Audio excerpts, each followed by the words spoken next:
Welcome to the Best We Could Be podcast, the space for thought-provoking, fun, and inspiring conversations through millennial voices. I'm your co-host, Eliora. And I'm your co-host, Danielle. We're sharing and learning about what helps us grow in clarity, skills, and relationships. We're finding our way to live the best life we can. And we want you to join us on the journey. So let's get started. Hi, everyone. Thank you for joining us for episode 6 of our podcast, Singlehood and the Game of Dating. So we have some guests here joining us for this episode, which we're very happy about. And we wanted to do this topic because, you know, it's a popular one in our lives, dealing with singleness and trying to find the right person. So we're hoping that our conversation, we just share something that's interesting for you all and can help you in this area of your life, give you some insight, figure out how to navigate what these areas of your life look like for you. All right, so we'll go around the room. We have 4 participants with us today, a few of our good friends. So we'll start with the person that we see on our end in the center. So Doyin, if you want to introduce yourself and say where you're from, first name only. Yes. And also what you think. 2 of your favorite qualities about yourself. Oh God. Yes. So I wasn't prepared for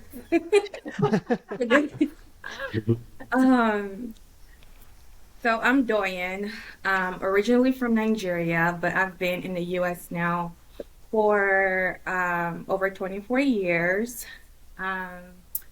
Quality about myself. I think one of the best quality about myself is I am compassionate and I am hardworking. Jeremy? Hey everybody, name's Jeremy, Atlanta born and raised. Best qualities about myself, let me see, I would say tenacious and empathetic. How about that? Those are good. Okay. And you, Tori, first name, where you're from, and 2 of your favorite qualities. All right. Hey, everybody. I'm Tori, from originally Birmingham. My favorite 2 things about myself. I'm a little nutty, I'm a little eccentric in a way. So even if I am a bit serious sometimes, it doesn't seem to translate to other people. So I can be a little clownish. So I think that's nice. He likes to lighten things up for people. I don't know if I'm ambitious, but like even if I feel kind of uncomfortable with something, I'll still do it anyway at some point. So I'll say ambitious, sometimes courageous. I'll take that as my 2 favorite. Gotcha. Nice. And All right, Austin? I guess I'm up last. Okay. Hello. I am Austin Conkle.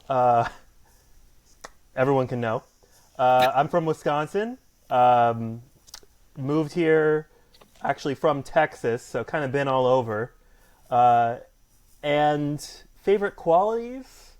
I'm always laughing, and I think, the most biased party, I think I have good insight. Those are good. We'll test that theory later. Yes. Yes. So we can also contribute to that. We're the host. I'm Eliora, and I'm originally from New Jersey, but I've been living down here in Georgia in the Atlanta area since my middle school years. And 2 of my favorite qualities about myself, I like that I'm good at encouraging people. That's feedback that I've often gotten. I feel like that is a pretty good quality to have. And I like my sense of humor. I think I'm good at picking up on what's funny and being funny at times. Well, I'm the other co-host, Danielle. I was actually born in Washington, D.C., but my parents moved here to Atlanta, Georgia when I was 1. So I was literally born in D.C., then grew up in Atlanta, Georgia. 2 of the favorite qualities I would say about myself is, after Tori, I'm definitely very ambitious. I like to take risks and like to try new things. Some don't always work out, but I try for it anyway. And I would say that I've heard that I'm very loyal. Like I'm very loyal in friendship, very loyal in my, pursuing my career endeavors, which maybe can be a good or bad thing. But I would say that I'm a good friend. Yeah. I'd say two. Okay, so we want to know how long overall have you been single, and what's your longest period of singleness? Because we know it could go back and forth between singleness and relationships. So overall, how long has it been, and what's been the longest time you've spent single? We can go work backwards. We'll start with you, Austin. Yeah. Besides up till 16, um, it was about a 3 year gap before my last relationship. I was coming out of school.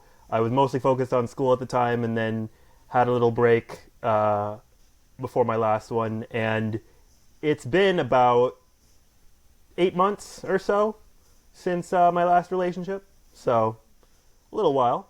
Okay. And you, Tori, your arrangement is different. Share that with us. I am married. I've been married to E-Man like about a little under 4 years. And let's see, the longest I had been single in reference to like, I guess when I was dating, it was maybe 2 months, possibly, not counting up to like my early 20s, Okay. mid early to mid 20s if we're talking serious relationships. Okay. All right. And Jeremy, what about you? And I would say the longest I've been in a relationship, about 3 years. And I've been single right now for maybe like 2 years or so. But again, I haven't been really looking. But yeah, around there. Okay. All right. How about you, Doyin? I guess post high school, because that's when we all start thinking about serious relationships. Um, the longest I've been single, I will say, is four four years, Mm-hmm. and currently I've been single since 8 months. So Okay. Okay. Same here, yeah.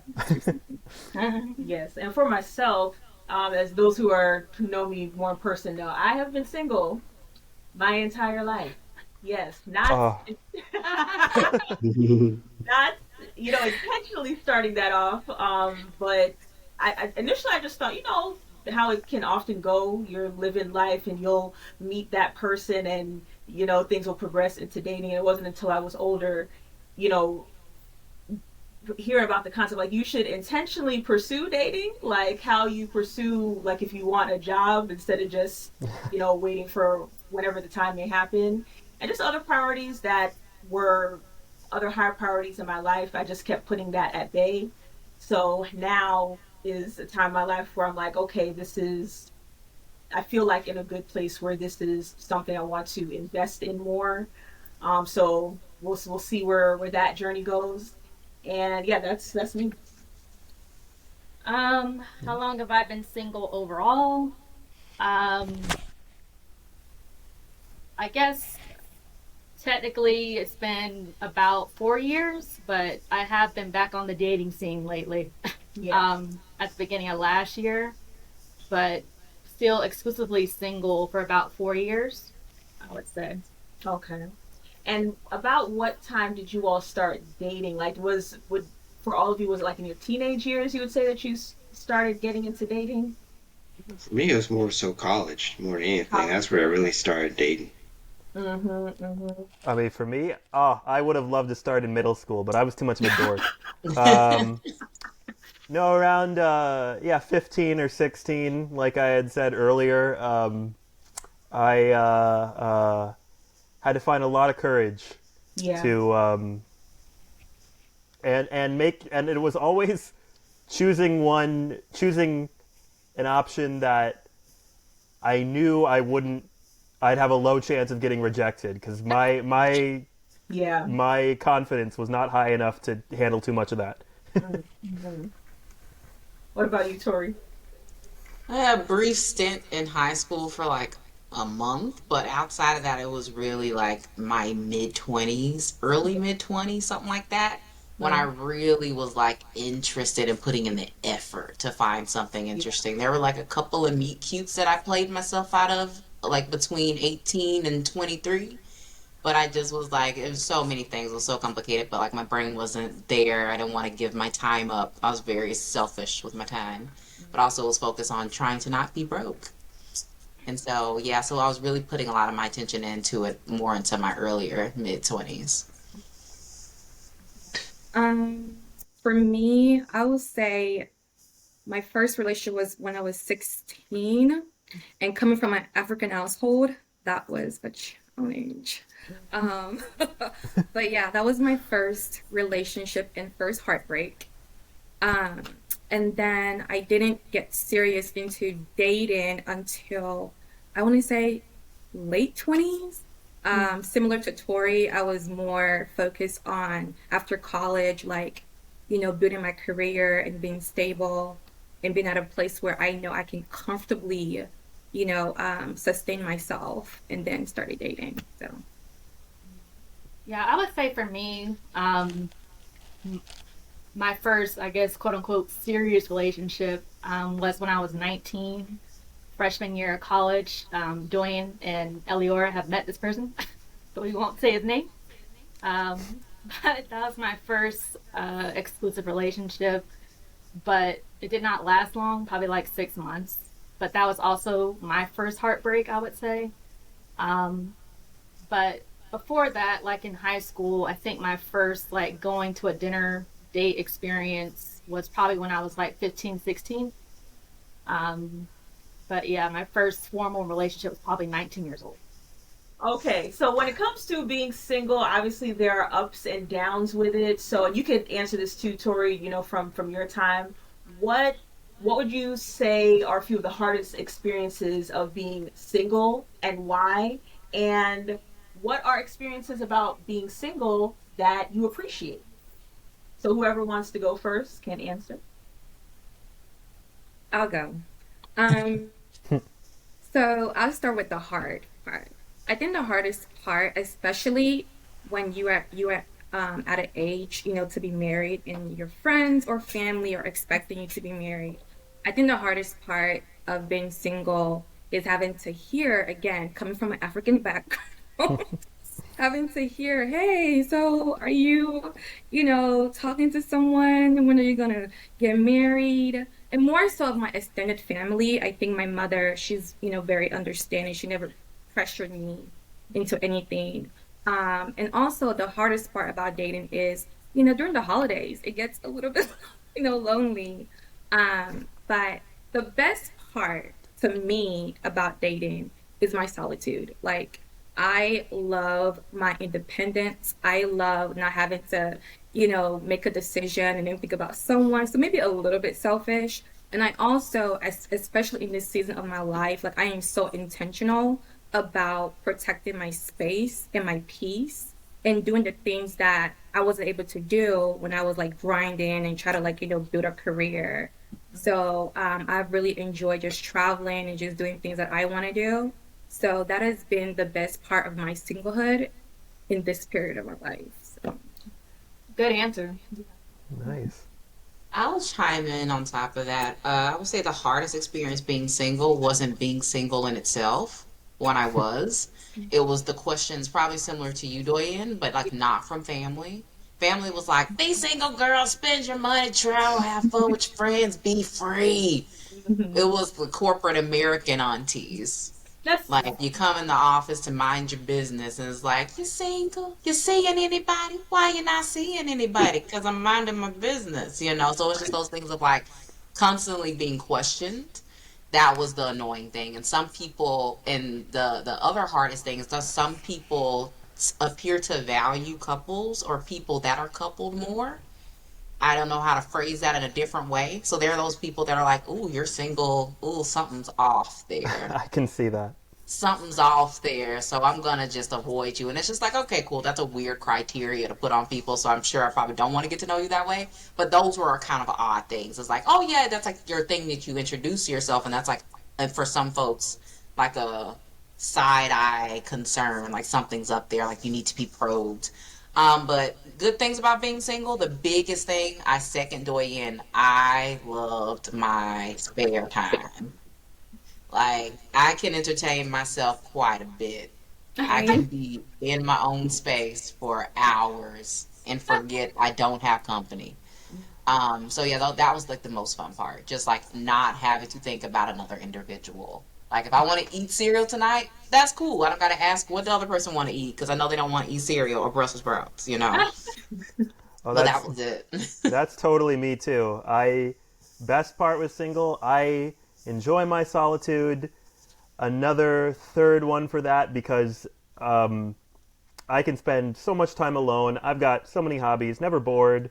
Um, Always something that I want to do, and those times where I have to like go to an event or go do something when I'm in a relationship, sometimes I'm like, oh, I really don't want to, but you know, it keeps the peace or like keeps everyone happy, you know, um, and you do it because you want to make them happy.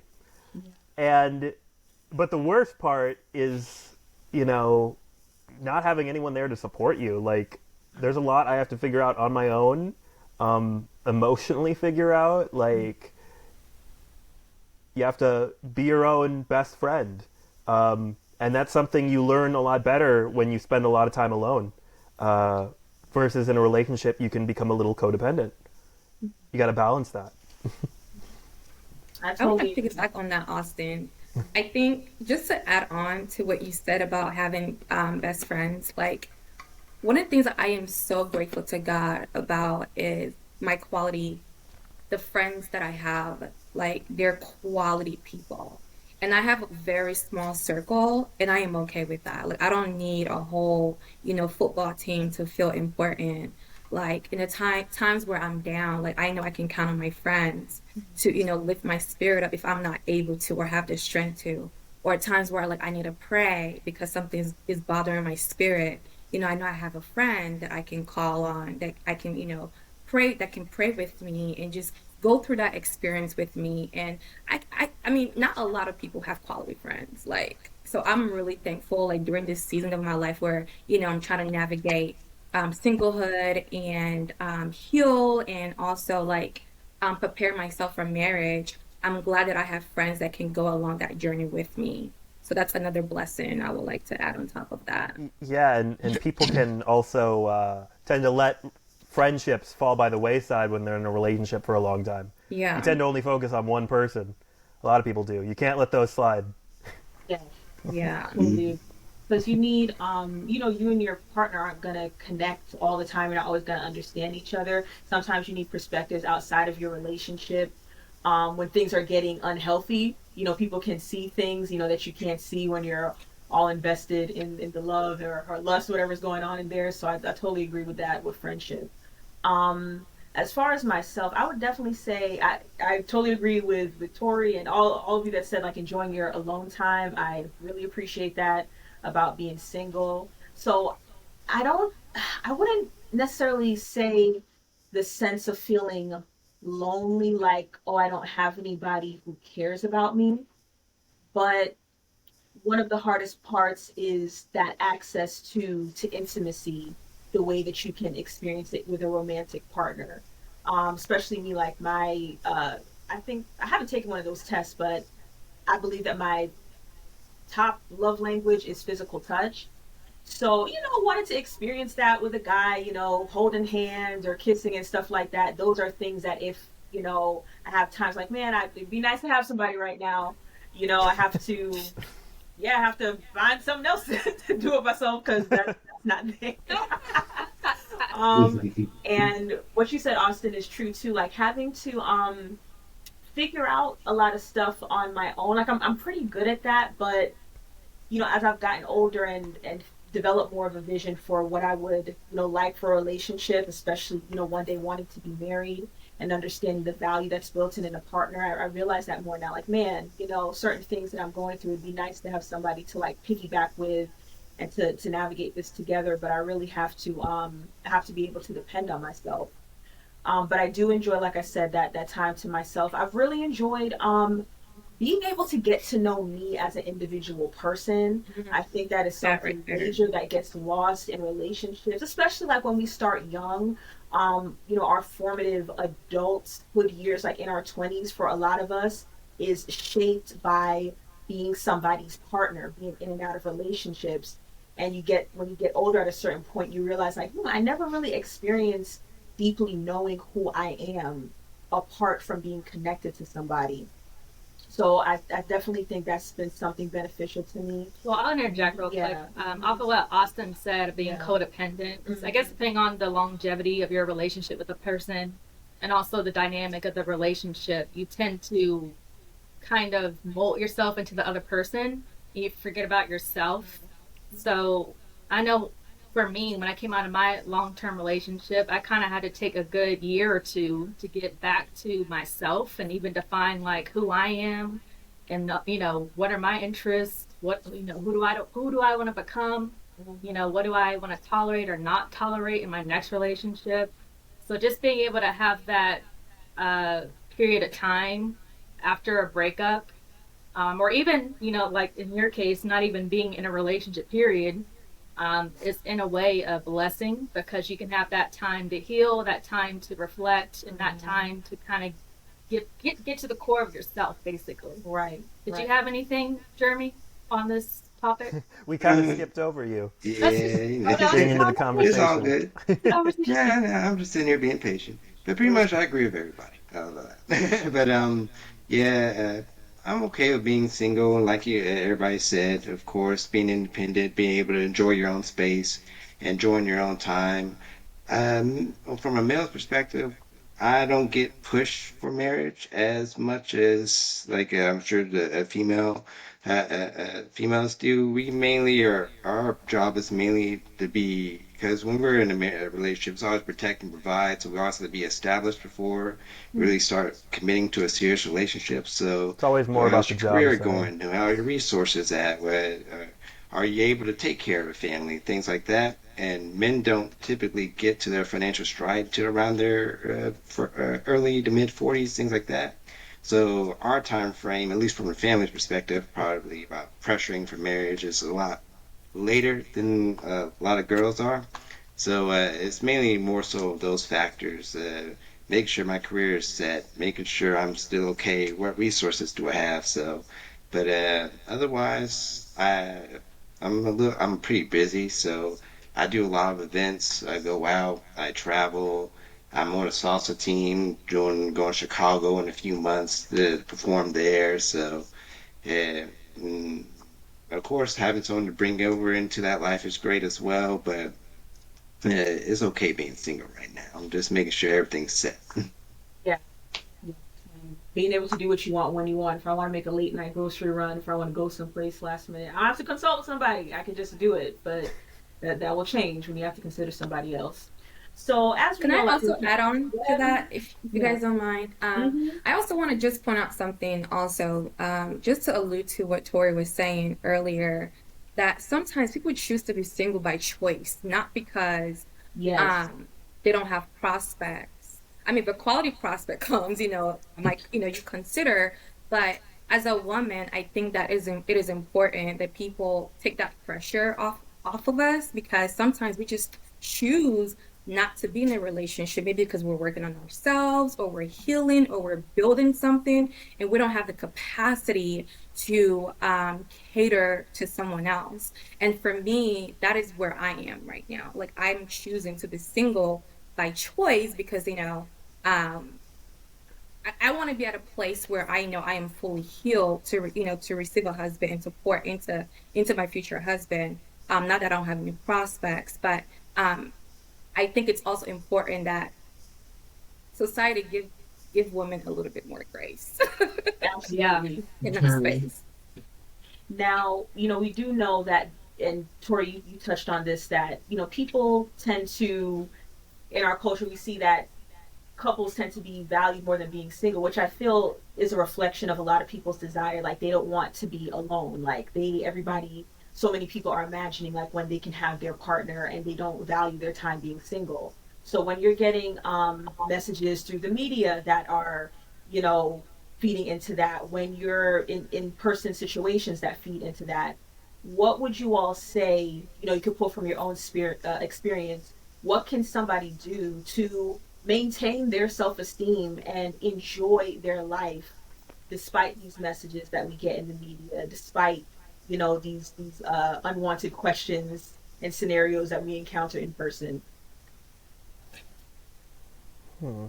I would say, because it's something I've thought about quite a lot, and this is something that helps in general, in career, in personal, in friendships, and relationships, and just out in the world, is having your own set of values. Like having a pretty good set of your personal values. So, like, what do you stand for, or otherwise, like, what things matter to you? Part of that is knowing yourself. So definitely make sure you are knowing yourself. Like, know what things, like I think Doyin, you were saying, like, if you made the choice to be single, well, you made the choice. Why is that? And then you don't have to explain yourself to other people, but know within yourself, like, okay, I made this choice. These people are asking questions. That's not my business. Like, I know what I'm doing out here is mine. It's what I've chosen. Comments don't matter. And so, yeah, part of that is building self-esteem, which is challenging.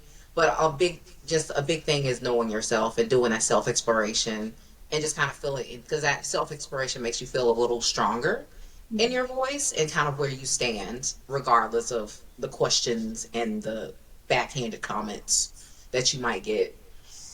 Yeah, values matter so much to like everything in life, really. Everything you do, and that's why it shouldn't matter. Like, if it's strangers that are making these backhanded comments to you, those values help keep your confidence up. You don't doubt yourself about your decisions, and like if it's, I know for me, it'd probably come from, I've got a big family. It'd probably come from some of the family saying like something year after year, like if there's a long break, when are you going to get find someone serious? When are you going to get married? Anything like that. And you know,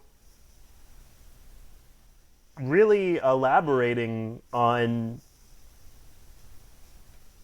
why you are where you are can clarify things for anyone who wants to know, I suppose. Yeah, I totally agree. You prioritizing learning to love yourself, to like you, I think helps with that a lot. For myself, like with being single, at one point I wasn't doing it on purpose, but then when I did think about, okay, do I want to pursue dating right now? I would like a relationship, but I'm not going to actively pursue that because I have other priorities, with me trying to establish myself in life. So related to that, it was my priority and still my priority to focus on what type of life do I want to live? What makes me feel good about living? What type of activities, do I envision my lifestyle involving for the type of person I want to be? What type of relationships do I want with friends? What type of relationships do I want with my family? These different that focus, it made me examine myself more and learn more about the things that I like about me and pay attention to the people who are in my life. I don't have a romantic partner, but I have people in my life who think well of me. I have people in my life who love me, and being able to receive, their perspective about, who they see me as a person. So that has helped me to have a self-esteem that is established apart from being with a man, because I know my value. I've learned my worth, outside of being in a relationship. So I think it's prioritizing learning, what do you want out of life? What makes you happy? What good do you see in yourself, and the people who care about you, what do they see? So you don't have to wait around for a romantic partner to be able to love you and enjoy your life. Yeah, and I'll also say I've never been one of those girls that needed to be in a relationship. I'm not trying to throw shade at females that are that way, but before I was in my first relationship, I always enjoyed my independence. I was always worried about me and, my ambitions, what I have to do. I was trying to graduate high school, make sure pass classes. Like, I was always looking forward to the next thing. And, a guy was kind of like the second priority, not really the first priority. But I think just having that sense of independence and sense of value for yourself is always good. And I know I've heard lately how people are saying like you need to be your whole self and not just looking for your other half. Like you need to be fully whole before you put yourself in a dating relationship, because you can't be looking for the other part of yourself and that other person. You already got to be whole before you embark in that relationship. And I wonder, piggybacking off of what you said, what do you guys think about that? Like, do you believe that someone can't be in a good romantic relationship if they don't love themselves beforehand? Do you feel like that's pretty much impossible if they don't love themselves before getting into that? I can speak on that. They can, but it's going to be a very difficult relationship. Um, just speaking from experience, not from me, but from my previous relationship. I think that if someone does not value themselves or love themselves enough, it's going to be hard for them to receive love because they don't know what that actually looks like or what that feels like for themselves. So you can pour into someone as much as you want to. You can, encourage them. You can show them, how much you care about them, how much you value them, how you see them valuable. But if they don't have that self love and that value within themselves, it doesn't matter what the external factors is doing, for them. So they can be in a relationship that's going to be very, very difficult for them and their partner. So I wholeheartedly believe that it is essential for two whole people who are in good mental health, emotionally stable, um,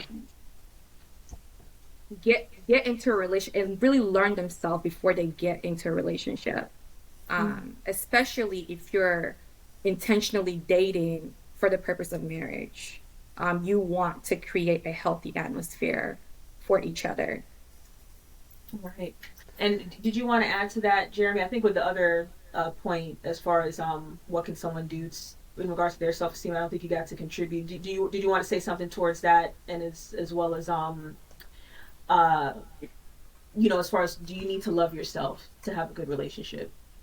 I think it's very important to love yourself first. Otherwise, you start becoming too dependent on your self-worth based on the other person and what they do and what they feel, and you become, in a sense, too needy, so to speak, needing gratification from the other person. So and plus it's hard to contribute to a relationship if you put in a little bit too much work on the other individual to compensate for your lackings and you needing reassurance and everything. So I completely agree. You need to be a whole person first. Yeah. Yes, I agree. Yeah, I think it's possible to get into a relationship without fully loving yourself. I think partially because that's a journey a lot of us go on throughout like our entire lives. Like we have to learn that continually. So it's possible, but it gets harder the less experience you have being independent and emotionally stable in that way, because you don't know all the tricks of the trade, so to speak. Because there's people I know who started dating in high school. It was their first relationship, and they're married now. And not all of them were perfectly well put together individuals. So you can grow from it, from being in a relationship. You learn things there, and if you're both a good fit for each other, there can be some real good growth. But there's also things that's much easier to learn on your own, because you're forced to face it. I agree. And touching on like how you guys said before, when you get unwanted comments or questions, and I know it definitely happens more to us as women, but even for the men, if you ever had somebody inquire in a way where you're like, oh, like how do you go about that? Like, do you think like you directly like shut that down, like tell that person that's none of your business? How would you tell somebody like how to sidestep when they're getting those questions that they don't want to answer? Oh, just dodge the question. Just reroute it. oh, it'll happen when it'll happen. Hmm. Again, Yeah, men. that's a good one. It'll happen when it'll happen. Exactly, and our questions are just phrased different when it come to us. Like, hey, are you ready for a relationship? Are you well established enough for one? Do you have a time frame? Things like that. And listen to advice. Again, some pressure is okay. I mean, not all pressure is bad.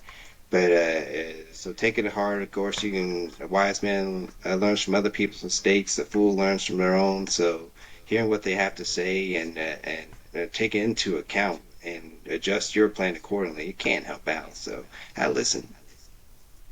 Yeah. Uh, Go ahead, Doyin. I think it depends on how the question is asked for me.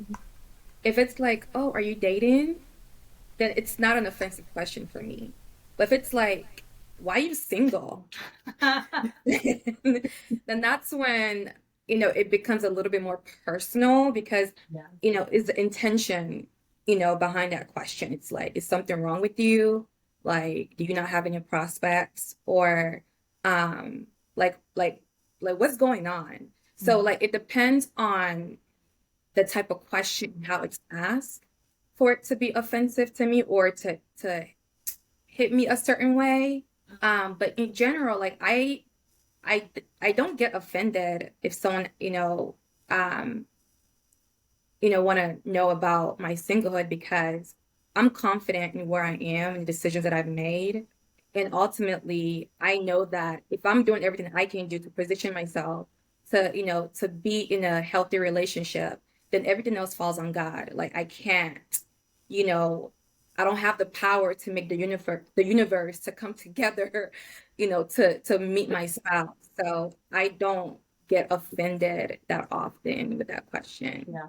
I like what you said as far as confidence. I think when you have a level of confidence within yourself, you can better discern, whether a question is said in an offensive way or not, or a way that's just like really inappropriate for somebody to be asking you. Because we're all interested in like, dating. Most people want to, find the person that they're in a relationship with. So we want that for ourselves. And that's a topic that comes up we're curious about for other people. So I don't think it's bad for it to come up in conversation, but like you always saying, if you someone's ever asking you a question that you just feel uncomfortable, you just don't want to answer, you are not obligated to answer that for anybody, not even your parents, not your siblings, not your grandparents. This we're adults here, and if that is the area of your life you don't want to speak to, you could respond like Austin said, it'll happen when it'll happen, or you could just straight up let the person know, hey, I don't appreciate, depending on what you feel is going on, let them know you don't appreciate them asking the question because it's not something that everybody needs to know about you. Yeah, that kind of reminds me of when I graduated from college and everyone was asking, so what's next? What job do you have to go to? Right. Money? And at the time, when I graduated college, I didn't have a job prospect. I was going back home with my parents and gonna figure it out. But I felt a lot of pressure to give an answer in that moment. And I wasn't given enough time to just appreciate that I just graduated college. Can I just kind of dwell in that moment for a second?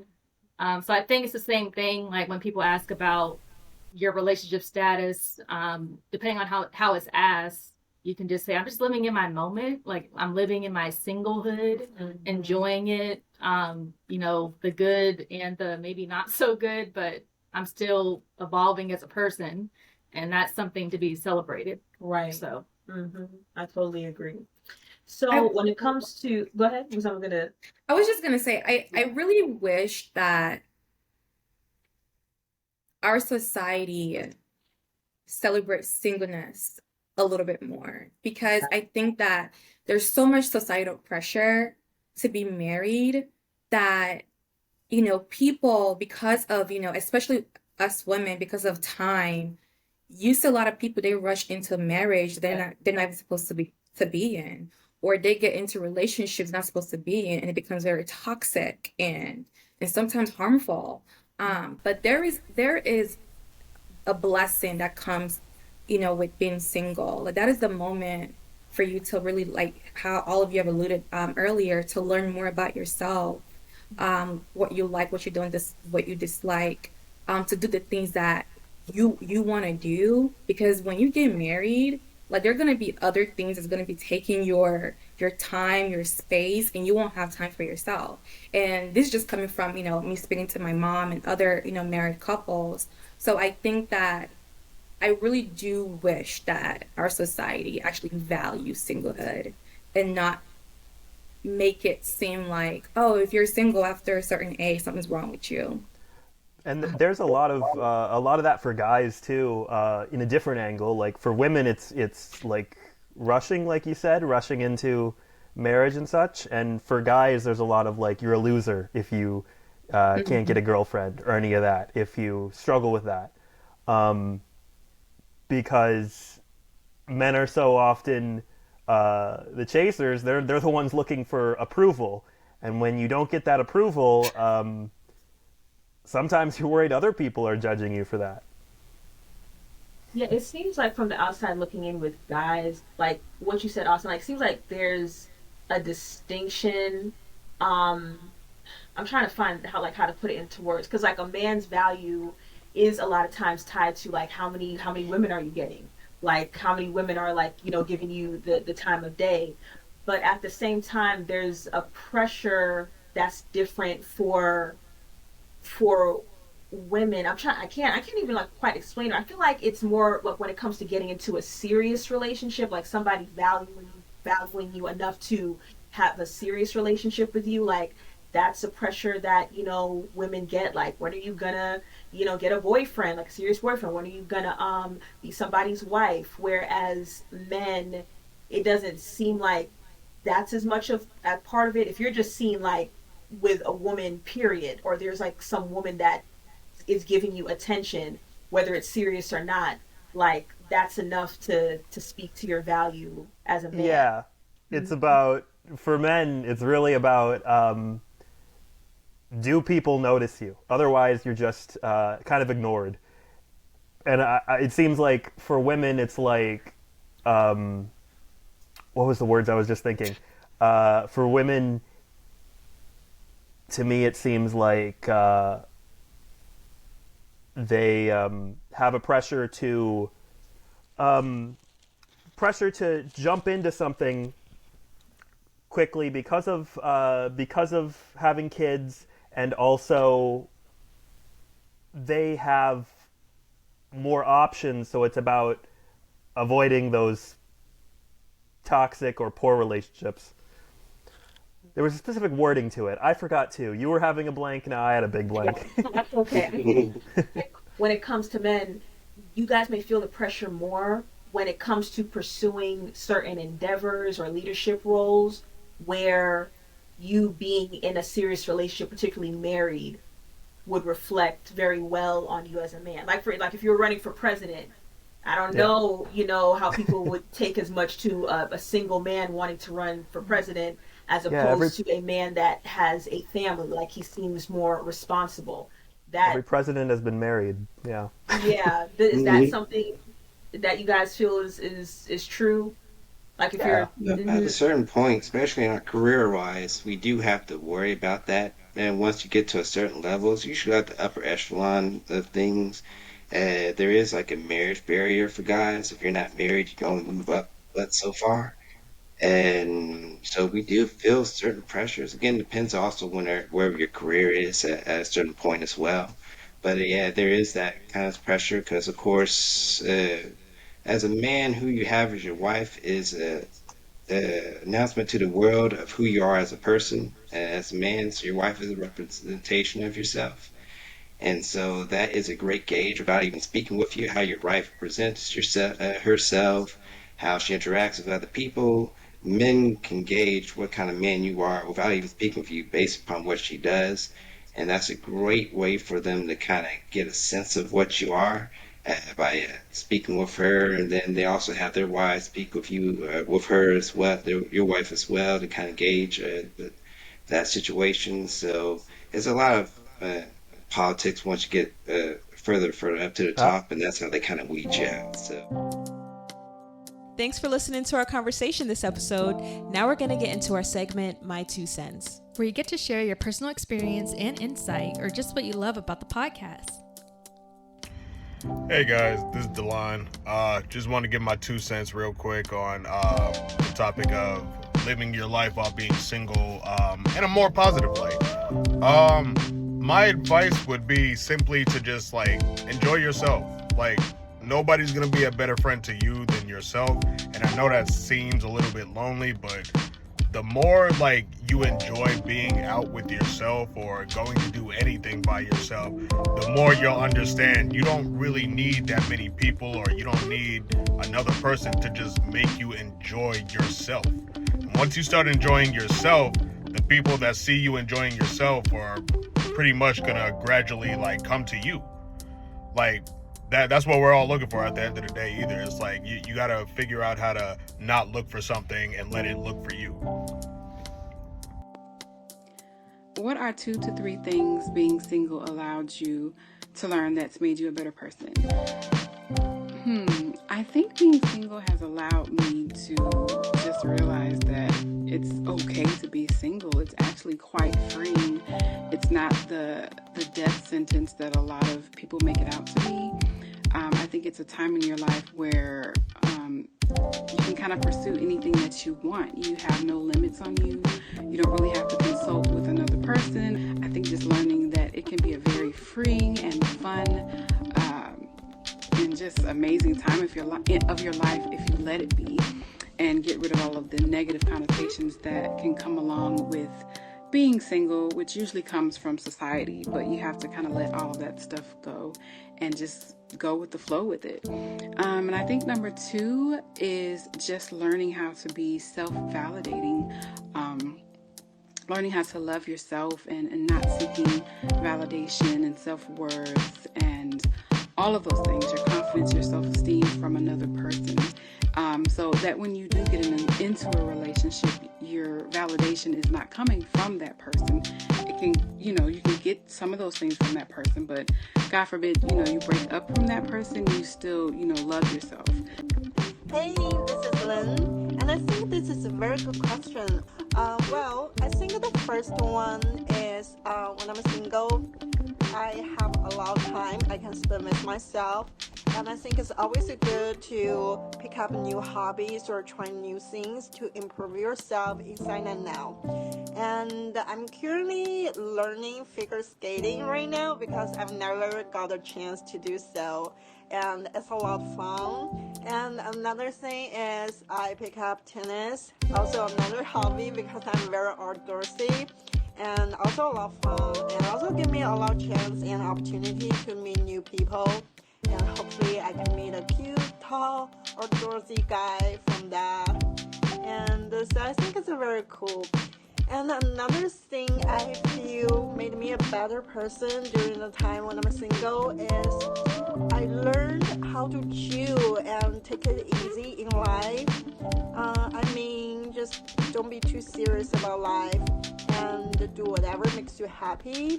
And before you meet the right person, it's always good and to have fun as long as you want to.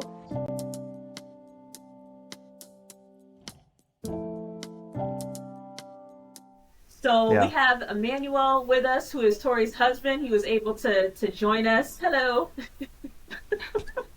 Mhm. So we were just finishing up, like talking about the singleness portion of life. But one of the questions I would like to pose to you, Emmanuel, during your time when you were single, what did you feel like were some of your the hardest experiences about that for you, and what did you appreciate about being single? So I would say hardest thing about being single was just all the apps and whatnot. Because I was on different apps, Tinder, and OkCupid, Coffee Meets Bagel, which is the one I met my wife on, and different things like that. So just trying to navigate, just starting a conversation with people. I mean, with basically random people you don't know.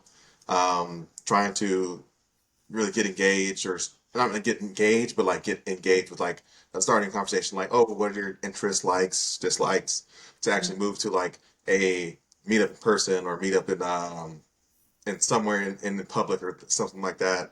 But what I really enjoyed about being single is that I had my own stuff, had my own space, didn't really have to share with anybody, and I knew my day to day life and what was coming. Um, Even though I like to have somebody with me, it was like not having to worry about somebody else and their feelings or like how my actions affect theirs was great. But enjoy life now though. I mean, really enjoy Yes. life now. Yes. Having Tori and like, so I mean, being a caring person as I am was like, I'm really attentive to her needs, her wants, and like her goals and passions and whatnot. So the single part, it was just like, okay, I'm just sitting at work and going home most days, trying to get out, maybe go bowling with friends and stuff like that.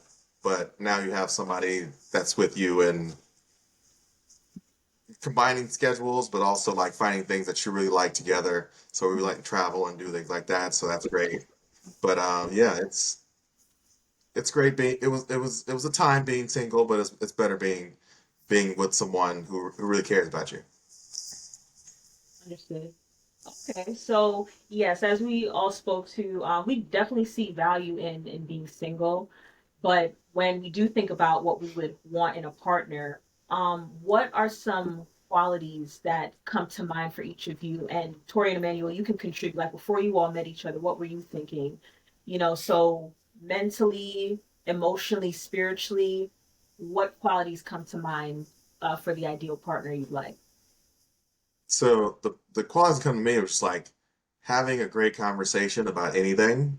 Mm, So one of the things that really stuck out with Tori was even in her bio for Coffee Meets Bagel, it was actually like more than just hi, I'm Tori, and I do stuff, whatever.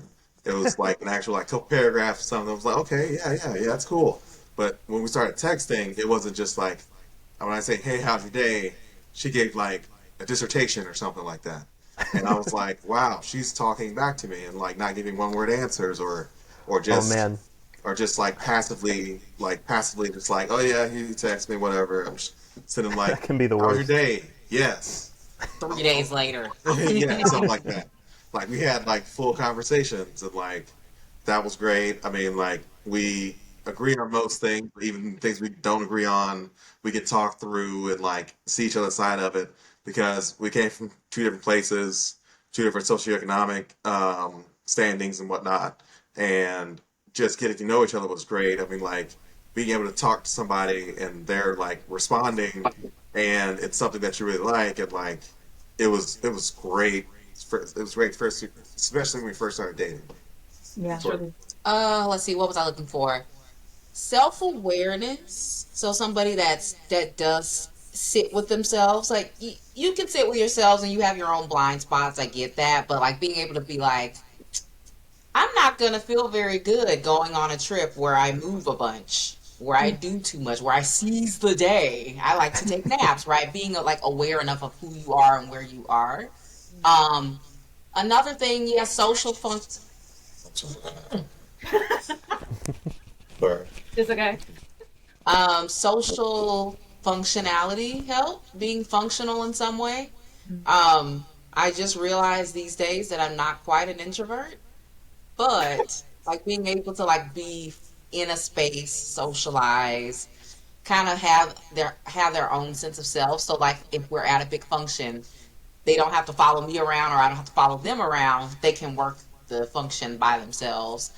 Having some kind of their own ambition and interests and hobbies was a huge one because I know what I didn't date for a while because I was trying to build also my own community because I did not want an unhealthy codependent situation. I think we discussed a lot of that earlier. So a person that has like had a hobby or at least have like some friends or somebody that they could call sometimes, like not that they can call me, but that they can call some other folks that they can hang out with when I'm not around and they don't also need me all the time. So those were like really big ones. And Yeah. people that are like a little open minded, I eat like especially food wise, like I love food, things like that. And I'm pretty open minded to different cultures, different mindsets, as long as it's not harmful, especially different foods. So I knew I wasn't gonna survive very well if the dude only liked chicken tenders and fries. Like that wasn't gonna go well. Like I just couldn't do that, right? So it's a petty one, but it also is kind of a big deal because the people I've known in my past have been from different religious backgrounds, different beliefs and faiths, different many things, different lifestyles, different everything. And so those people would continue to be around and I continue to meet these different types of people. If they're not open minded, that was going to be a huge deal. But those are my big traits. Love those. I agree with them. Let's go to Jeremy. What is the qualities you look for in an ideal partner? Uh, Let me see. Mainly, I would say for me, it would be she has to, of course, be a nice person, empathetic, be able to have good emotional intelligence. Uh, Usually fun-loving. I like roller coasters, like high-risk stuff, like skydiving, everything. She doesn't have to necessarily do all that stuff, but of course, being a little adventurous helps out quite a bit. Willing to try new things, ability to also be bored. Sometimes just like to stay at home as well. And of course, enjoy our own time together, but of course, have her own friends. She can do her own thing. I can do my own thing as well. Uh, let's see. I probably have a few more, but let's see. I'll pass for now. That's the main things, but I probably have a few more after I add on to it. Okay. What about you, Hmm. Doyin? For me, I agree with, what everybody said. Um, but for me, what I want is, the qualities that I want in a partner is a man that has a vision. Um, I think as a woman who's also very ambitious and I'm very goal oriented, like I need a man that has a vision for number one, for his life and for our lives. Like what does that look like? Because if your vision does not align with the path that I believe God is leading me to, there's no way I can be a helpmate for you.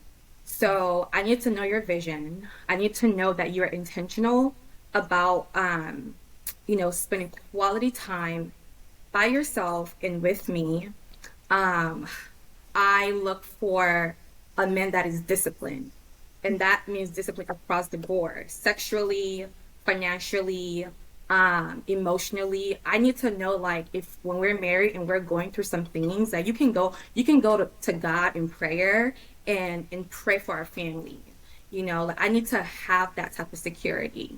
Another thing that is important to me is someone that's also, um, fun and they value family. Coming from a Nigeria background, family is huge for us, and I'm pretty close with my family. Even though, like, I really don't have a father figure, but I'm close with my mom and my siblings. So I need to know that my husband or my partner, well, husband, future husband, values family. Um, and also, I want to know what the dynamic of his family look like. Like, how does he interact with his parents, with his siblings, and can I fit in that, space? Um, and also, just also us being able to just enjoy quiet time, because I feel like a lot of people, they feel like if you're not talking to someone, if you're in the same space, like it's awkward. But like I think that when you get to the point where you're able to sit next to each other, you're not really having a conversation, but you actually enjoy just being around them. Like that is the sweet spot of a relationship. Like I want to be comfortable around you, being able to sit down in quietness and not feel awkward. And also just do things together. Travel, um, cook. If a man can cook, y'all, I'm a foodie. Like, if you can feed me and you can cook, that is a big point in my book. Um, but yeah, so those are just some of there's more, but those are some of the things that I look for in a partner. Oh, I'm so guilty of the awkwardness with quietness. I think It's because okay to be especially it's quiet. like not it's actually not that it's like awkward quiet, but like if you're in a relationship long enough and you start feeling like there's not enough to talk about, that's happened a couple times to where I'm like, Geez, I need to brainstorm a little more. But for me, what I look for in a relationship, um, ideal would be like, I think the typical ones: kind, caring, funny in some way, any of that. Um, I notice that for a lot of women, there's a lot of focus on drive or ambition or values, and anything like that. And me, I have my goals, but I wouldn't call myself a particularly ambitious person, and that's not exactly something that I would value, because I'm good with having a peaceful, quiet life in a way, and someone who can appreciate those small things in life, who has a sort of genuine optimism of like just enjoying every little moment. I have been around people who have this like persistent negativity or cynicality, and it can wear on you a lot. I cannot be around that for too long before it starts rubbing off onto me. Yeah, to your point also, because that's one of the things I was thinking about. Like, I like a man who is a strong leader, but it doesn't have to be like you want to be like a multi-millionaire. I mean, I'm not against Well, being a yeah, of course. millionaire, like with my man or something. But it's more so like what Doyin said, like have a vision. Like if we're Yeah. coming together, from my side as a woman, I'm my goal in dating is wanting to find the man that I marry. My husband, who is, I'm well compatible with him, he's well compatible with me. And I do have the traditional mindset that, I know, my capacity and my power as a woman, I'm very much a leader, but, I do want my husband to be the head of the household. And if you're the head of anything, whether it's a business, organization you're a part of, you have to have vision. And so that's particularly something I would look for, like somebody who has like a strong vision. You don't have to be the loudest person in the room. You don't have to have like the most high reaching goals, but you have something that you want to achieve and you are taking steps to go after that. So I would want that in a man, and to know, like Doyen said, do I fit within that? Because I have a vision for my life as well, and I need to know, is what the vision that's been developed in me as a person, as a woman, is it compatible with what this man has developed in himself? Another thing Yeah. that's important to me is kindness. Um, I'm not one of those women like I want my man to be nice to me, but it's okay if he's mean to everybody else. Like that lets me know your character. When you see somebody in need, I'm not saying you got to jump, and be a superhero for everybody, but are you the type of person that extends yourself to care about somebody, that plays into emotional intelligence? Like, are you able to sense, people's needs, and are you willing to, if you have the room to meet them? Um, Someone, and that I think ties as well into compassion, especially as women. I think that's something that a lot of women would say that they've struggled with in relationships, and I'm sure men too, but just compassion for certain things that we go through as women, especially when it comes to having children. I think a lot of that is tied to, are you a man who is kind? Sense of humor is very important to me. Like being able to, like, I like cleverness, I like wittiness. That's what keeps me engaged. That's what stimulates me. I like that kind of banter. I think it keeps a relationship playful. That's something that's very important to me. Definitely his spirituality. I believe in the Most High. I come from a foundation, like I believe in the Bible. So for me, it's important that a man has developed that type of relationship, um, with the Creator. It's something that he wants to do of himself. He understands how it's beneficial to his personal development, and not just because, he's trying to appease me. And like Doyen said, like life is not easy. There are hard spots that we may hit as a family. And for me in my life, I've seen the importance and the major impact of knowing that there is something higher than myself to tap into for guidance. And I want to be with a man who has the capacity to do that. And responsible. That's another thing I'll throw in there. Well, I can also Mhm. say, Yeah. my qualities I look for in an ideal partner. It's really someone where it just feels like we might have known each other in a past life, maybe. Mhm. Like we just instantly connect, our spirits just kind of align automatically, whether that's through attraction or through an interest or through some or our individual ambitions that we can connect with naturally. Because I generally, I'm looking for a best friend. Like obviously, I want someone that has similar vision, similar values, similar beliefs, but ultimately, just someone that I can be like, okay, like this is my person. This is what I, had to go all through the broken relationships for. Had to go through all the healing for my own individual self for, and this all makes sense now because he is who he is, I am who I am, and we both had to go through what we had to go through to get to each other, and it just makes complete sense. Obviously, someone to your point about being kind, because that is something I look at when I'm on dates. Is how the guy treats the server. How does he treat opening the door for other women when we're going in and out of places.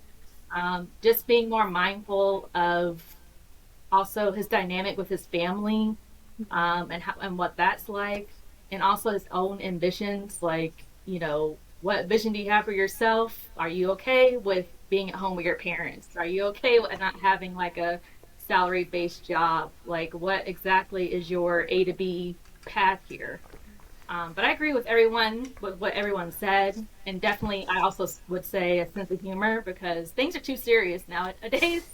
So we all need to like laugh more and have more joy. So if you can't laugh with me, then we ain't gonna work. Yes. I want to add on uh, I think everyone can go for just someone who has passion, and that's a passion for a specific thing, or kind of like I described before, a passion for life.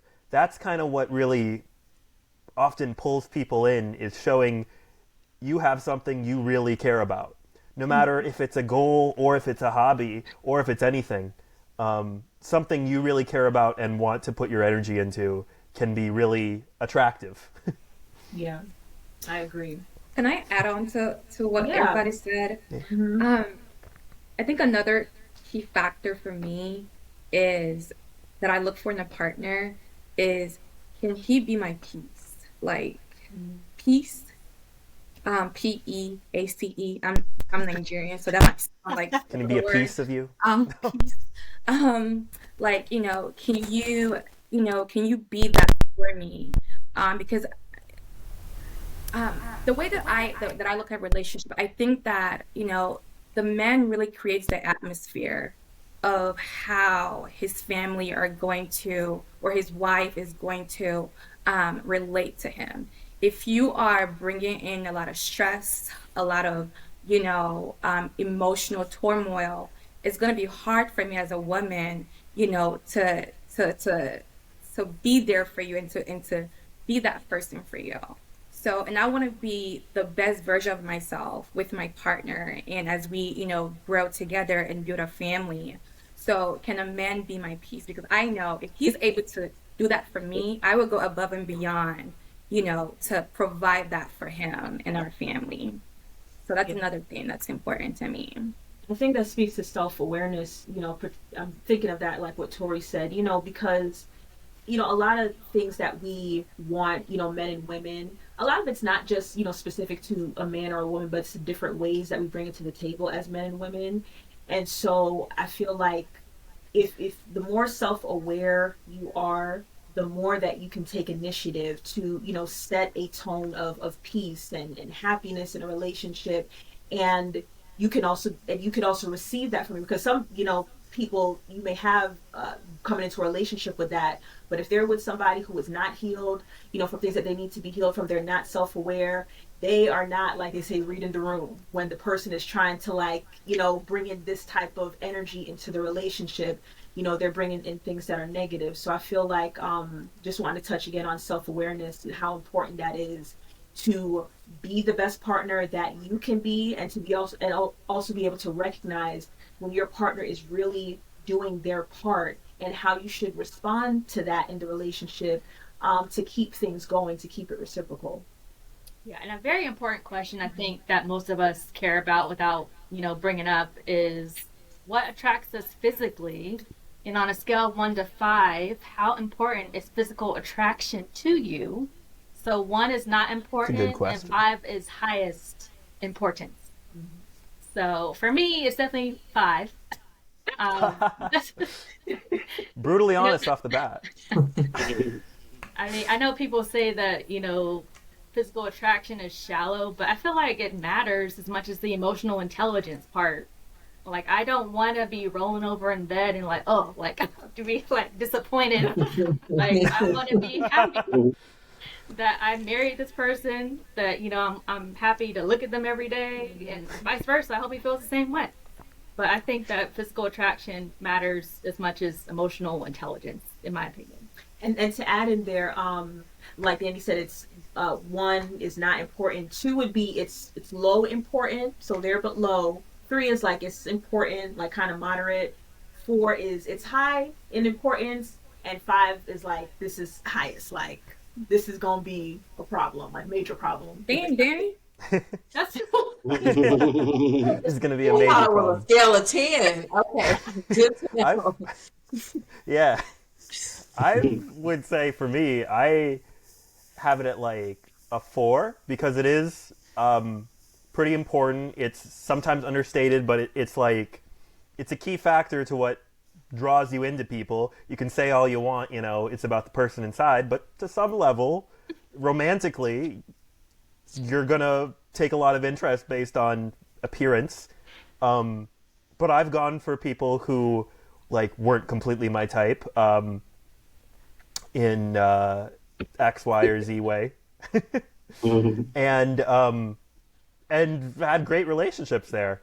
But it also matters in a way that, like, how you appear can reflect on how you take care of yourself. A lot of appearance can just be how you dress and how you do your hair and any of that. It doesn't have to be something immutable. If you like try to diet or exercise, I know me, I need to exercise a lot more. Really impress.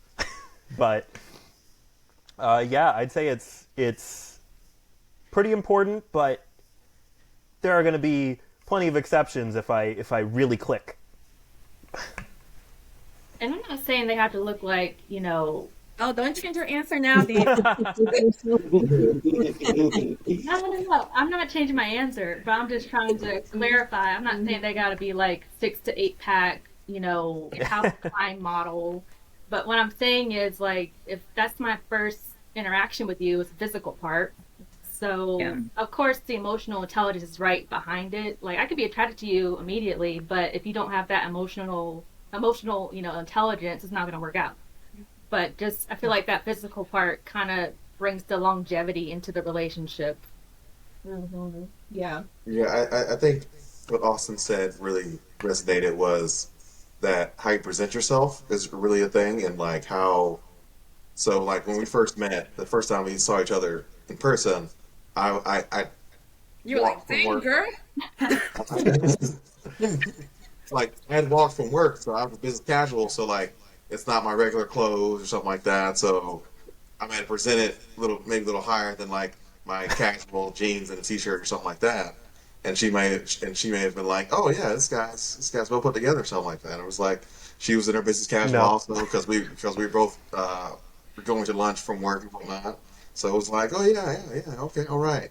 But it's like, and what Austin was saying was like how you present yourself is like, oh yeah, do I got stains on my shirt?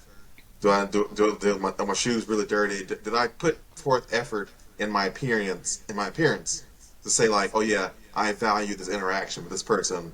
To say like, okay, I'm gonna put my best foot forward. It's not just like, oh yeah, the person's got a this or that, or like, but like they're putting their best foot forward when they see me, and like that can carry. That's the first impression. That's that first impression thing. It's like oh yeah, I saw your picture online, so like, oh yeah, I hope one that you're that person.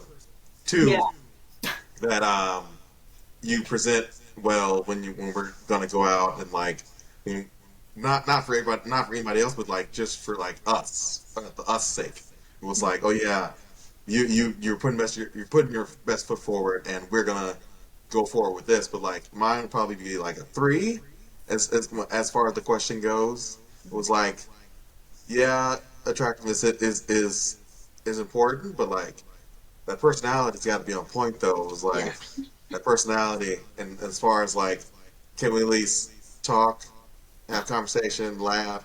Because I know Tori and I, we talk like in depth, like almost every day about some topic or something like that. It was like, oh yeah, did you? I heard about this story and this thing. It may not be related to us, but like, I remember yesterday I was telling her a story about something, and it was like, oh yeah, I saw it on TV. I would, I guess, to discuss it and see our views and stuff like that. And like, we had a deep discussion about it. It was like, oh yeah, it's just a random thing. It was like that. That's where my real kind of attractiveness was like. That personality's got to be great. Yeah, I agree. How did you feel about that, Tori? Where does physical attraction fall on the scale for you? Yeah, I would say similar, and I like Austin's definition of it. It's definitely 3 to 4. And the reason I say like more Austin's definition because, like he said, appearance isn't just like top to bottom, like you were born out the womb 10 dime piece situation, none of that, but just kind of Yeah, I'm like lucky.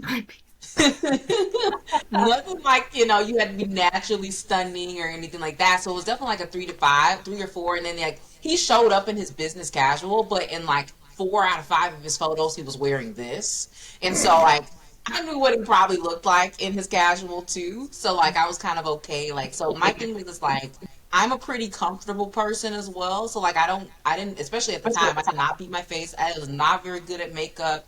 So I didn't wear makeup necessarily on dates either, but I would wear like maybe lipstick, lip gloss would be the most because I was like, you're gonna get this face like 90% of the time, unless like it's a serious function. So yeah, 3 to 4 mattered, and then just like how somebody carried themselves. Like if you like a certain way that you dress and what you do, and you are comfortable in that, and you're like, you're comfortable whether it's quirky or not, right? That was good to me. So 3 to 4. Okay. What about you, Jeremy? Yeah, I'd say more about a four around there. Because if I'm not attracted to you, I'm just not attracted to you, unfortunately. But I'm willing to scale down on looks to level up more on like personality, being able to connect with you, things of that nature. So that is still very important how you carry yourself, everything. You're not walking around in your PJs in public, things like that. So, Not the so A not lot, even a the lot of people. Not the Boondocks, bun. maybe okay. I'm talking about going to the store in your PJs. We all seen those people in Walgreens and Walmart and all that stuff. That's But things like that, at least have something. It's a little bit about yourself. So, mhm. A lot of understood. people underestimate how much they can improve their appearance, I think. You can Yes. go up quite a few numbers on the scale. That's yeah. I agree. What about you, Doyin? Um, You know you want to say 5. you know what? You'll be the only one. If I was in my adolescent years, I'll probably say 5.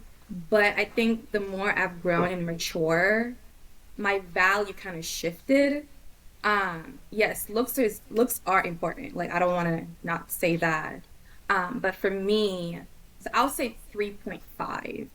Um, just because I've dated people that I was not attracted to before, but it was how they presented themselves to me and how they carried themselves that became more attractive to me. Um, and I think that if a guy is a 3.5, there's a level of attraction there already. But if he has confidence, oh my God, you have confidence in yourself and how you carry yourself, you know who you are, like that right there to me is attractive. And I think that all those like attributes that's not physical is what makes a person more attractive to me.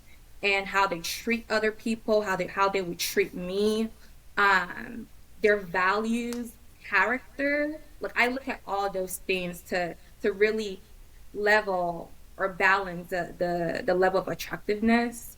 Um, So, and also like, just their lifestyle. Like I believe in taking care of your body and your mind and your spirit. So like, are you active? Like, do you work out? Because I do, like, can we do that together?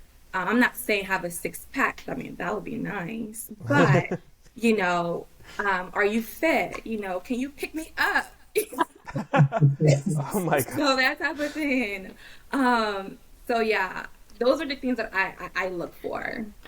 Okay. I will change my answer to a 4.5. Pulling back, huh? She won't completely cut you off if you're not a 5. No one wants to be completely superficial. I'd say a 4, like, because it's definitely important. Like, if I'm not physically attracted to you, your personality can be great, but if when I look at you, I'm not physically attracted to you, the relationship's not going anywhere. But both is important. So, yeah, like those. When I think of the guys I've been attracted to, like all of them look different. They don't. So I wouldn't say that I'm somebody that has a type, and I will say that their personality was a big part of what attracted me to them. Like I physically, thought they looked good too, but what took it up, some notches, like Doyin said, it's the way you carry yourself. It just gives off, we know we can walk in a room and you can feel people's energy, even if something's not being said. And so that's the same thing with like how you feel about yourself, how you present yourself. It gives off a certain energy and it makes you attractive. So, confidence is a big thing. And confidence doesn't mean, again, like you're the loudest person or you make yourself Right. a noticeable person. It's just about how you own yourself, how comfortable you are in your skin. And like I said, humor, is a big thing. Like it brings joy, it like brightens the mood. So when you can bring humor into interactions, it definitely makes you more attractive. So yeah, it's definitely important to me. And I realize, I don't know if you guys feel the same way about this, but I feel like there's a difference between like being attracted to somebody, thinking they're attractive, but then going to the extent of like feeling like sexually attracted to them too. Because I've Oh seen yeah. people that I'm like, I find that person, this man is attractive. But if I had to think further, like, would I be attractive enough to be in this, like, do this act with him? Like, I don't, I don't see that. I So that's think something I wanted to throw out there that I realized in noticing my attraction, times when I've had attraction to people. I'd agree. Like, because I think back to high school, there were a lot of cute classmates, but only a couple that I had a really crush on. A lot of them were like considered super attractive, but like I didn't feel any real pull to them, and they were nice people and all. I'll also add, like, with my answer earlier, is that like it may come up later, but my last relationship, I met them through playing an online game and was kind of into them before having seen their face, mostly just their voice and like text chats. And so when I saw pictures of them, I was like, oh, awesome, this is even better. It would have taken a real like lack. There would have to be almost no attraction in those pictures for me to have changed my mind. Okay. And I do want to touch on, just from what I've heard, and I think, and I would say this, it makes sense to me too. I do think that it's normal, when you're in a relationship, for your physical attraction to your partner to fluctuate. Especially if it's long term. Especially if you're in a long term relationship, you see people during times where they are not in their best light. Okay, the hair is looking crazy, the skin may be going through some things, the breath is like, what's going on here?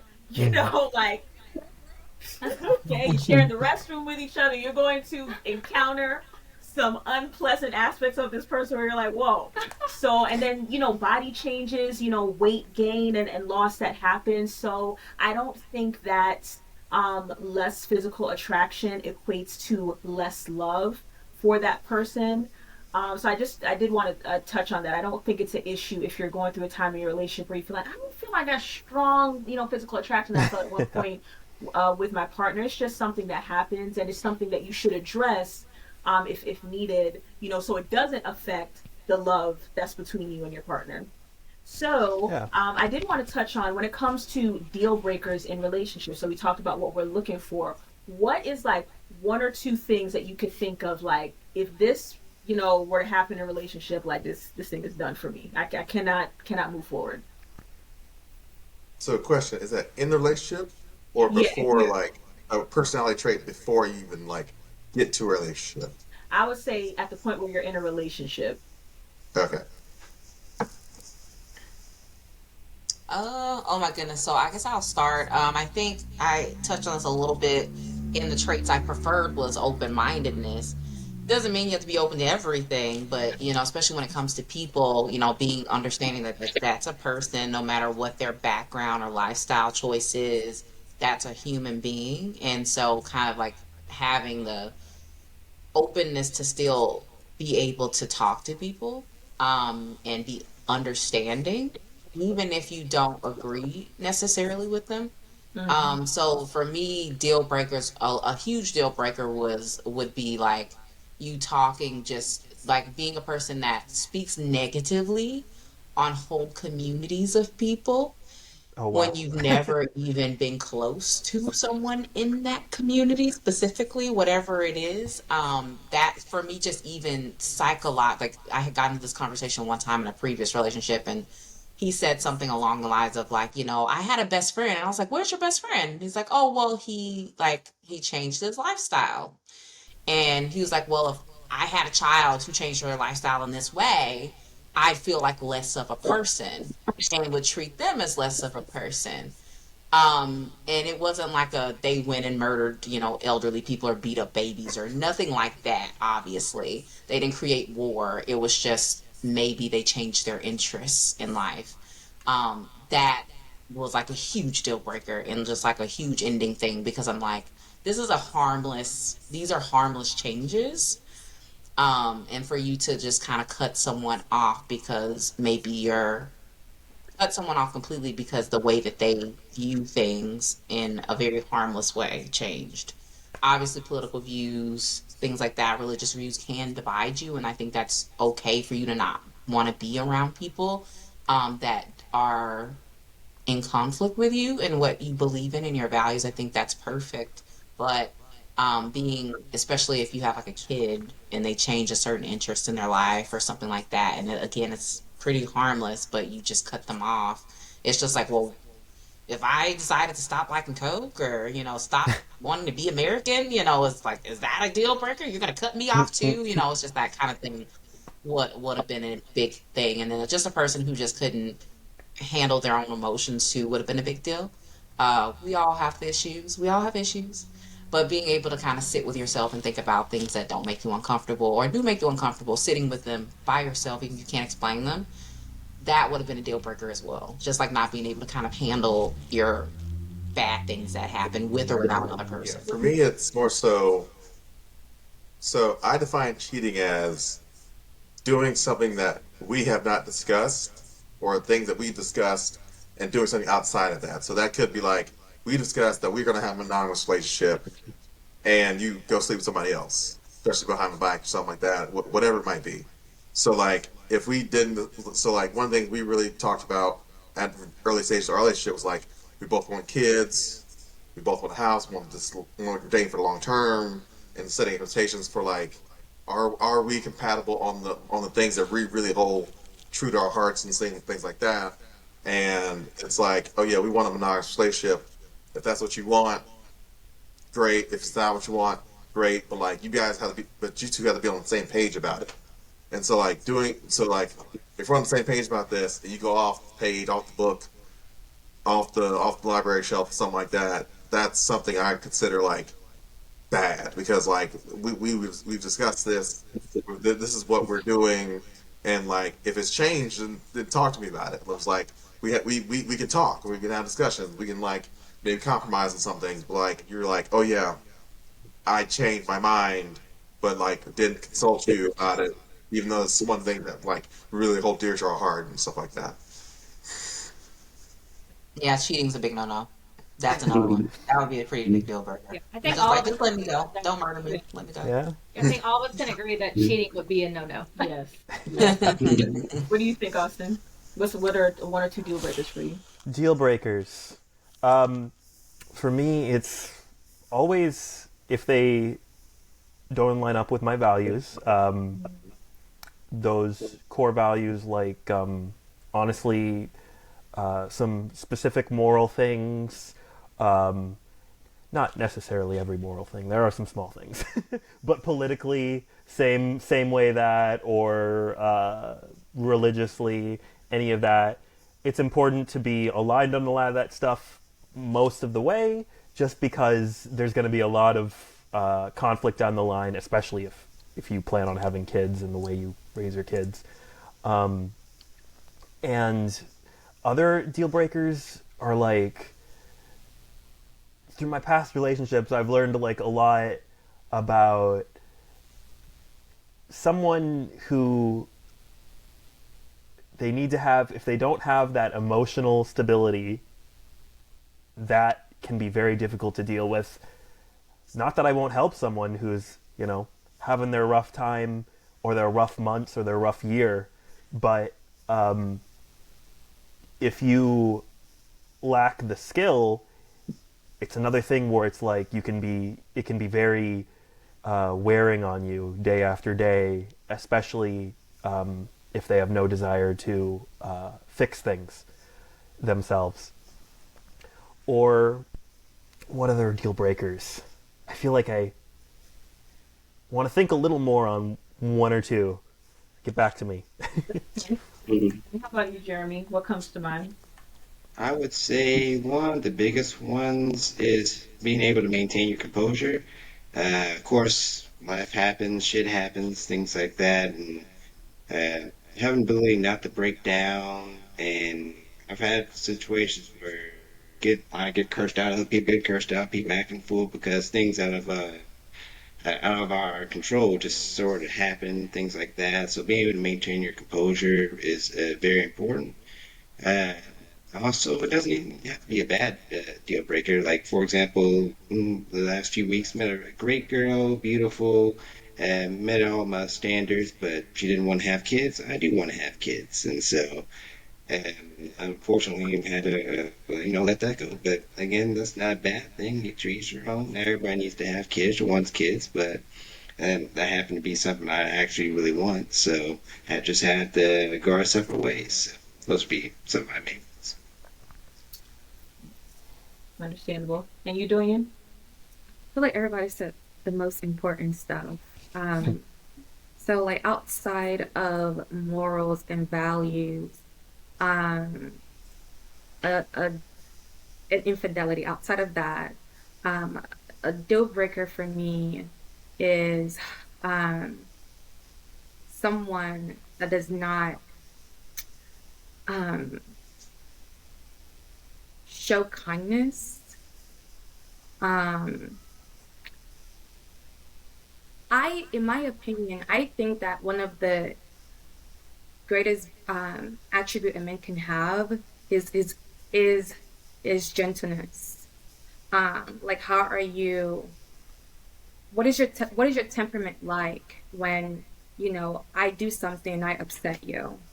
Like, are you gonna come at me aggressively? Threaten my personal peace? Um, how are you gonna behave when things do not go your way and we plan and it didn't go your way? So I value a man that can be gentle. I mean, I'm not saying that you have to be like gentle all the time, but like in areas where it counts. Um, I value a man that respects himself and respects me. Um, if you do not respect yourself, there's no way you can respect me.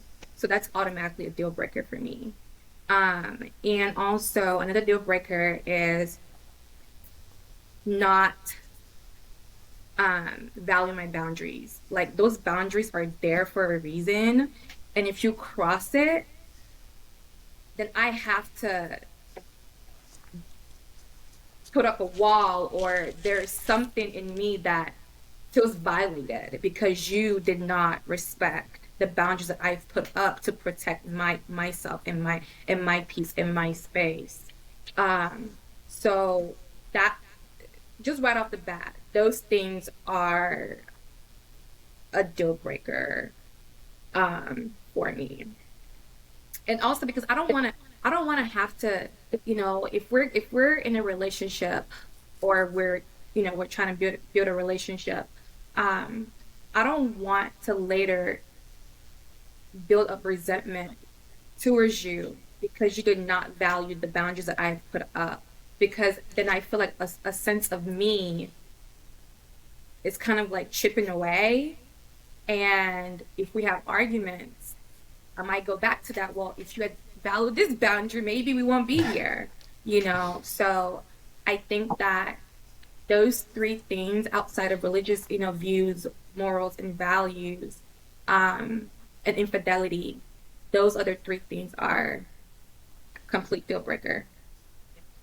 Yeah, I was thinking what would deal breakers be outside of those big ones that you mentioned, cheating, not wanting to have kids. I do want to be a mother, not, believing in a higher power. I would say I value my independence, and even though I desire, the intimacy and partnership, of a relationship, it's important to, like, if you become controlling, I don't, mind, I know men, when they feel responsible for a woman, you love her, you feel a sense of responsibility, to look out for her, and just, you'll carry yourself a certain way as a man. But when it comes to, just unnecessary, control, or like being, clingy in a way, that's something that if we can't resolve that, that's not something I could live with, for a lifetime. And I would say, even though I am an introverted person, I do very much enjoy socializing and having new experiences, like, to what Tori said, like being open-minded. I like to try new things. So I don't mind if, like, I'm somebody, like the person in the relationship who likes to go out more than my man, because then that's why I feel like it's important to have your friends, to have your family, so you're not always leaning on this person.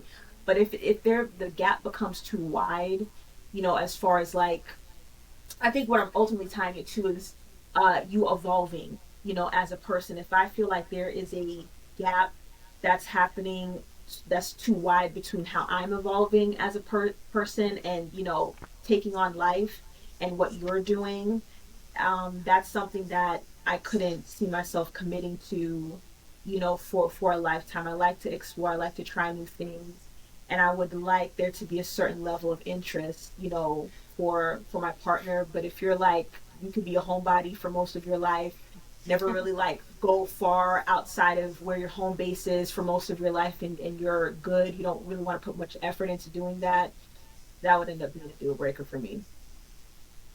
Yeah. I'll add my. Oh, sorry. I was gonna add my other deal breaker that I was thinking on would be something like not having any